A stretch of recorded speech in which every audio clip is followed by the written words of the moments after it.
నమస్తే, welcome to Disha TV. ఈరోజు భాగ్యనగరంలోని Bonalu last day సందర్భంగా మనం ఖైరతాబాద్లోని ఇంద్రానగర్ కాలనీ వద్ద ఉన్న నల్లపోచమ్మ టెంపుల్కి వచ్చేసినాం. అయితే ఈ టెంపుల్కి ఉన్న ప్రత్యేకత ఏంటి, అసలు ఈ టెంపుల్ ఎన్ని రోజుల నుంచి ఉన్నదని చెప్పి లోపలికి వెళ్ళి ఒకసారి పూజారితోటి ఇక్కడ ఉన్న భక్తులతోటి మనం మాట్లాడే ప్రయత్నం చేద్దాం. రండి. నమస్కారం అండి. ఈ గుడి ఎన్ని రోజుల నుంచి ఉందండి? ఓం శ్రీ గురుభ్యో నమః. అరహ ఓం. యాదేవీ సర్వభూతేషు మాతృరూపేణ సంస్థితః నమస్తస్సే నమస్తస్సే నమస్తస్సే నమో నమః. మరి ఖైరతాబాద్లోని ఈ యొక్క ఆలయం నల్లపోచమ్మ తల్లి ఆలయంలో ముత్యాలమ్మ అదేవిధంగా ఆ యొక్క పరమేశ్వరుడు కొలువుదీరి ఉండడం జరిగింది. మరి ఈ యొక్క ఆలయం వచ్చేసి సుమారుగా ఒక 80 సంవత్సరాల నుంచి కూడా ఇక్కడ ఆలయం అనేది ఉంది. అమ్మవారు స్వయంగా ఉన్నారు ఇక్కడ. మరి 2018 లోపల ఈ యొక్క ఆలయాన్ని నిర్మించి మరి అమ్మవారి యొక్క విగ్రహ రూపాన్ని ఇక్కడ ప్రదర్శించడం జరిగింది. అప్పటి నుంచి కూడా ఈ యొక్క ఆలయం లోపల విశేషంగా ప్రతి సంవత్సరం కూడా వార్షికోత్సవ కార్యక్రమాలు, శివరాత్రి రోజు కళ్యాణ కార్యక్రమాలు, అదేవిధంగా ఆషాఢ మాసంలో వచ్చేటువంటి బోనాల కార్యక్రమాలు కూడా భక్తులందరూ కూడా కమిటీ ఆధ్వర్యంలో అంగరంగ వైభవంగా నిర్వహించడం జరుగుతుంది. సో ఈ గుడికి మీరు పూజారిగా అమ్మవారికి ఎన్ని రోజుల నుంచి పూజలు అందిస్తున్నారు? ఇక్కడ వచ్చేసంటే సుమారుగా ఒక 5 సంవత్సరాల నుంచి పూజలు అందిస్తూ ఉన్నాము. ఇక్కడ విశేషత ఏంటంటే మనకు అమ్మవారు స్వయంగా ఉన్నారు, చాలా శక్తి స్వరూపిణి. అమ్మవారు ఎలాగంటే భక్తులు ఏ వరము కోరుకున్నా కానీ భక్తితోని ఎలాంటి కల్మషం లేకుండా ఇక్కడికి వచ్చి అమ్మవారి దగ్గర వరం కోరుకున్నట్టయితే వారికి త్వరగా శీఘ్రంగా అమ్మవారు వరాలు ఇవ్వడం జరుగుతుంది. అందువల్ల ఇక్కడ భక్తులు కూడా అధికంగా అమ్మవారిని నమ్మి అధిక సంఖ్యలో వచ్చేసి ఇక్కడ వారి యొక్క కోరికలు అనేది చెల్లించుకోవడం జరుగుతూ ఉంది. అయితే ఇక్కడ బోనాలు అనేది ఎన్ని రోజుల నుంచి జరుపుతున్నారు అండ్ ఇక్కడ బోనాలకి ప్రత్యేకత ఏంటి? నిజానికి ఆషాఢ మాసం అనేది మనకు అందరికీ కూడా తెలుసు. ఆషాఢ మాసంలోనే మనకు క్రిమి కీటకాలన్నీ కూడా వస్తూ ఉంటాయి. అప్పుడే మనకు వర్షాకాలం ప్రారంభమవుతూ ఉంటుంది. ఈ ఆషాఢ మాసంలో బోనాలు ఎందుకు చేసుకోవాలంటే చాలామంది బోనం అనేసరికి తలపైన కడవలాగా పెట్టేసుకొని దీపం పెట్టుకొని పోతురాజు వేషాలు వేసుకొని రావడం అని చెప్పి చూస్తూ ఉంటారు. కానీ నిజానికి బోనానికి ఉన్న అర్థం అనేది చాలా వేరేగా ఉంది. నిజానికి బోనం అంటే ఏంటంటే అమ్మవారికి మనము నైవేద్యం ఎన్నిసార్లు పెట్టినా కానీ ఈ ఆషాఢ మాసంలో అమ్మవారికి కూడా నైవేద్యం అనేది బోన రూపంలో తీసుకొస్తాం. బోనం అంటే అందులో వివిధ రకాల నైవేద్యం ఉంటుంది. కొద్దిగా మధు అంటే స్వీటు ఉంటుంది, అదేవిధంగా అన్నము, కారము అన్నీ కూడా కూరలన్నీ కూడా వండుకొని అమ్మవారు తీసుకొస్తూ ఉంటాము. ఈ బోనాలు అంటే ఏంటంటే ఈ మధ్య కాలంలో బోనం అనేసరికి ఏంటంటే విశేషంగా ఆడంబరంగా జరుపుకుంటూ ఉన్నారు. దానికి బోనం అంటే ఏంటంటే మనం వచ్చేటప్పుడు దారి లోపల అందరం కూడా పసుపు అవన్నీ కూడా చల్లుకుంటూ వస్తూ ఉంటాం. అలాగే వేపాకులన్నీ కూడా ఇంటికి కట్టుకొని బోనాన్ని కూడా వేపాకులు కట్టుకొని రోడ్డు పైన వేసుకుంటూ వస్తాం.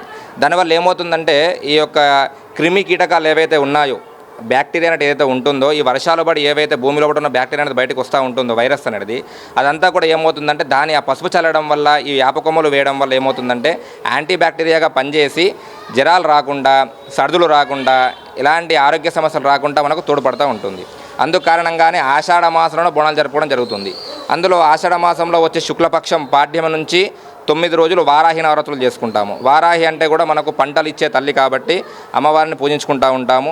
మరి ఈ యొక్క ఆలయంలో వచ్చేసి విశేషత ఏంటంటే బోనాలు చాలా ఘనంగా చేస్తారు. ప్రతి ఒక్కరు చుట్టుపక్కల ఉన్న వాళ్ళందరూ కూడా ఎంతో అంగరంగంగా విచ్చేసి మరి విఐపీస్ కూడా ఇక్కడికి దర్శనానికి వస్తూ ఉంటారు. అంగరంగ వైభవంగా అమ్మవారి బోనాలు చేస్తూ ఉంటారు ఇక్కడ. అయితే ఈ గుడి అయినా లేకుంటే ఇప్పుడు జరిపే బోనాలు కానీ లేకుంటే ప్రతి సంవత్సరం వచ్చే పండుగలు కానీ ఎవరి ఆధ్వర్యంలో జరుగుతుంటాయి, ఎవరి ఆధ్వర్యంలో ఎవరు నిర్వహిస్తుంటారు? ఇక్కడ జరిగే ప్రతి పండుగ కూడా కమిటీ ఆధ్వర్యంలో నడుస్తుంది. ఈ ఆలయానికి ఒక కమిటీ అనేది ఉంది. సో కమిటీ ఆధ్వర్యంలో ప్రతి పండుగ నిర్వహిస్తూ ఉంటారు. మరి వారి ఆధ్వర్యంలోనే ప్రతిదీ కూడా ముందుకు వెళ్తూ ఉంటుంది. సో చూశారు కదా, ఈ టెంపుల్ని 1980 నుంచి ఉంది. కాకపోతే 2018లో అమ్మవారిని ప్రతిష్టాపనం చేసి ఇక్కడ అప్పటి నుంచి ప్రత్యేక పూజలు జరిపిస్తున్నారు. సో ఇది పూజారి గారు మనకు తెలియడం జరిగింది. ఈ గుడి గురించి ప్రత్యేకత ఏంటో మనకు తెలియడం జరిగింది. కెమెరామెన్ వంశీతో కిరణ్.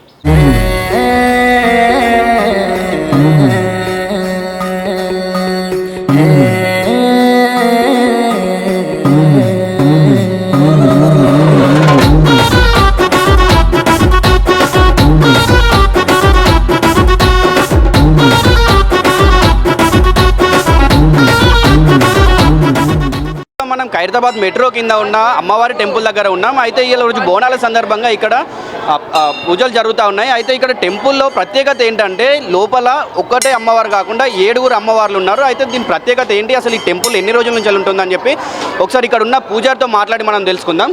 నమస్కారం అండి. నమస్తే. మీ పేరండి? గోవర్ధనం రాజేశ్వర స్వామి. అయితే ఇక్కడ ప్రస్తుతం ఈ టెంపుల్ ఎన్ని రోజుల నుంచి ఉందండి అండ్ ఇక్కడ ప్రత్యేకత ఒక్క టెంపుల్ కాకుండా 7 టెంపుల్స్ ఉన్నాయి కదా, అయితే దీనికి ప్రత్యేకత ఏంటి? సప్తమాతృక దేవాలయం అంటారండి. సప్తమాతృకలు అంటే బ్రాహ్మీ మాఘేశ్వరి చైవ కౌమారి వైష్ణవీ తదా వారాఘీ దేవచేంద్రాని చాముండా సప్తమాతరః ఏడుగురు అమ్మవార్లు అక్క చెల్లాయిలు అనే అర్థము. పూర్వం 100 సంవత్సరాల కాలం ముందు ఈ యొక్క ఆలయము మామూలు చిన్న గుళ్ళలా ఉండేవి. ఆ తర్వాత 1995 స్వర్గీయ శ్రీ జనార్దన్ రెడ్డి గారి ఆధ్వర్యంలో ఇట్టి సప్తమాతృక ఆలయం జీర్ణోద్ధారణ దేవాలయం నుంచి పూర్వ వైభవం సంచరించుకోవడం జరిగింది. ఇట్టి అమ్మవారికి ఇట్టి ఆషాఢ మాసములో వర్షాకాల ఆరంభ సమయమున క్రిమికీటకాల బాధ నుంచి పంటలు సుభిక్షముగా పండాలన్న ఉద్దేశముతో మొదటిగా అమ్మవారికి ఈ బోనాలు, ఉత్సవాలు, ఆరాధన కార్యక్రమాలు చేయడం జరుగుతుంది.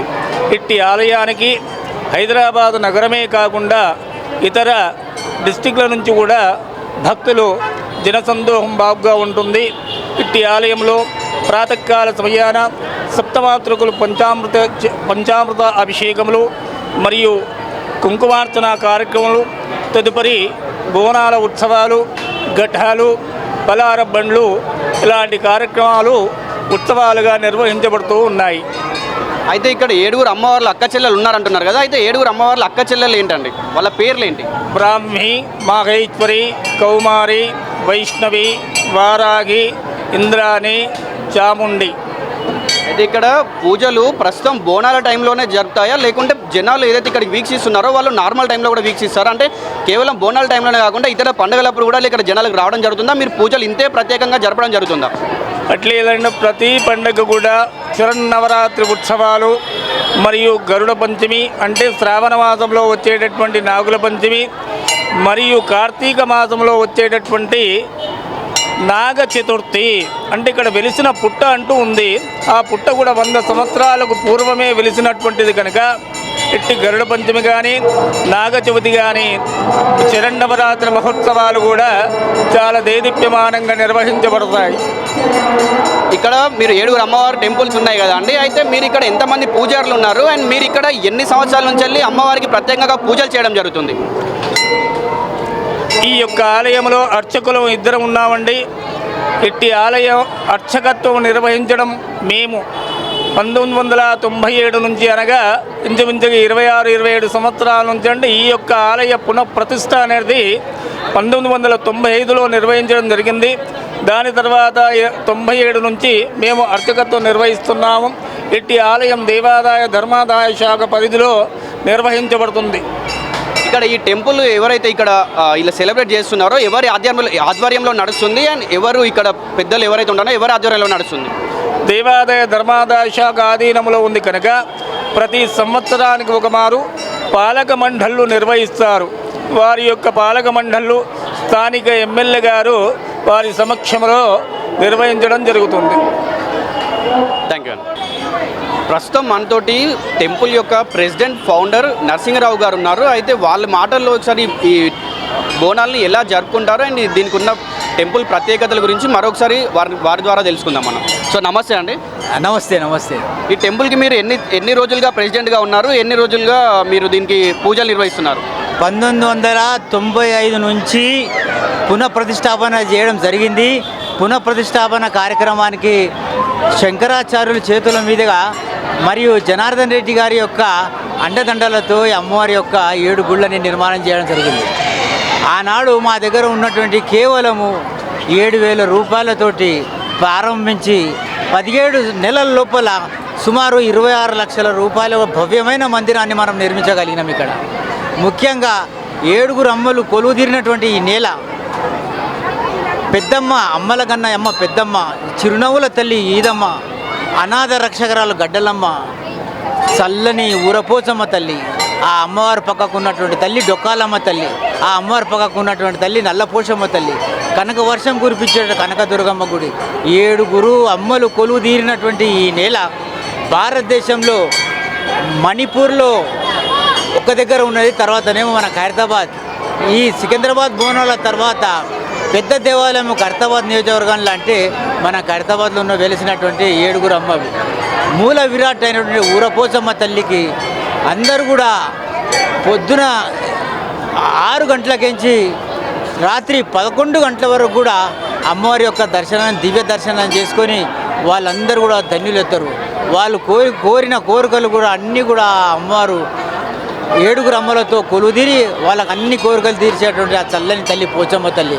ముఖ్యంగా నేను చెప్పేది ఏంటంటే, మేము